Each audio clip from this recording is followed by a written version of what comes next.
আসসালামু আলাইকুম। গতকাল রাতে এত জোরে বৃষ্টি বাতাস হয়েছে, রাতে তো অনেক চিন্তায় ছিলাম। যদি আমার আমটা জ্বরে পড়ে যায়। আলহামদুলিল্লাহ সকালে উঠে দেখি আমটা আমের জায়গায় আছে। দেখে এত শান্তি লাগলো। তারপর চলে গেলাম হাঁস মুরগিগুলো ছেড়ে দিতে।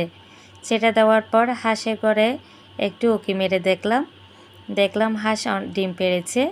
আবার আপনারা ভাববেন না এখানে আজকের ডিম, এখানে কিন্তু 2 দিনের ডিম জমানো। গতকাল 4টা পেড়েছে, আজকে 4টা, সব মিলিয়ে 8টা ডিম পেড়েছে। তাই আজকে সবগুলো একসাথে নিয়ে নিচ্ছি, কারণ আজকে যেহেতু মুরগির ডিম নাই, বাচ্চাদের হাঁসের ডিম দিব। হাঁসের ডিম তাদের আমি সব সময় দিই না, কারণ বড় ছেলের একটু অ্যালার্জির সমস্যা আছে। মেয়েটা আলহামদুলিল্লাহ তেমন অ্যালার্জির সমস্যা নাই। আর আমার ডিমগুলো নেওয়া হয়ে গেছে। আর আমার আশেপাশের পরিবেশটা দেখেন কত ভিজে গেছে। গতকাল এত বৃষ্টি হয়েছে কি বলবো। গাছগুলোর অবস্থা দেখেন সবগুলো কীরকম ভিজে কীরকম হয়ে গেছে।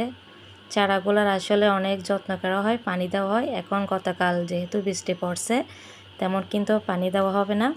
এখন তারা একটু সেমাই খাবে বলতেছে, ভাবলাম ঘি দিয়ে লাচ্চা সেমাই ভেজে দিই।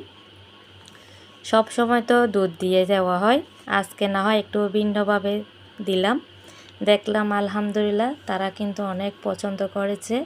এভাবে কিন্তু সবসময় দেওয়া হয় না। আমি ঘিটা দিয়ে তারপর লাচ্চা সেমাইটা দিয়ে একটু নেড়ে ছেড়ে তারপর পরিমাণ মতো চিনি দিয়ে দিব আর সামান্য করে একটু লবণ দিয়ে দিব। এতটুকুতে যথেষ্ট, অনেক মজা হয়। সেমাইটা অনেক মুচমুচে হয়। তাদের কিন্তু সবসময় দুধ দিয়ে দেওয়া হয় এই সেমাইটা, লাচ্চা সেমাইটা। আজকে না হয় একটু ভেজে দিলাম ঘি দিয়ে। আসলে অনেক মজা করে খেয়েছে, অনেক পছন্দ করেছে তারা। পরবর্তীতে অবশ্যই এইভাবে তাদেরকে আমি ভেজে দেওয়ার চেষ্টা করব, কারণ তারা যেটাই খেতে চাক না কেন সেটাই আমি ভেজে দেওয়ার চেষ্টা করি। এখন সকালে নাস্তার পর্ব শেষ, এখন দুপুরে রান্নাটা করে নিচ্ছি। ভাত হয়ে গিয়েছে, এখন মাছটা রান্না করব।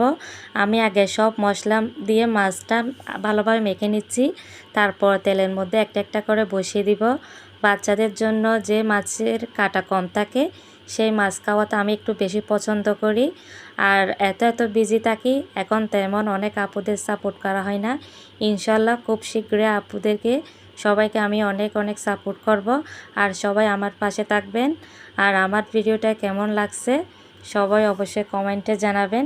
আজ এই পর্যন্ত, সবাই ভালো থাকবেন। খুদা হাফেজ।